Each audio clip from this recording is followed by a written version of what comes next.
keluar tapi tak mimpi apa, nak kena mandi kan. Betul pula kan,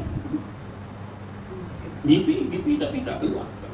Tapi rasa kalau tak keluar tu syok lah kan, antara dua. Tapi lantak pisau kat sebelah, ceritanya yang mandi keluar mandi.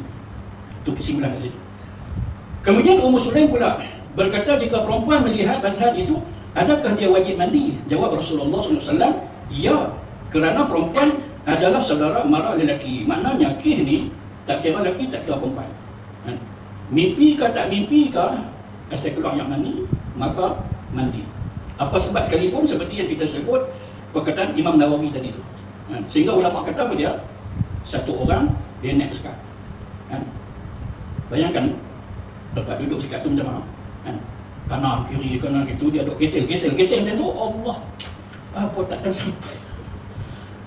sampai market lagi keluar. Itu macam mana?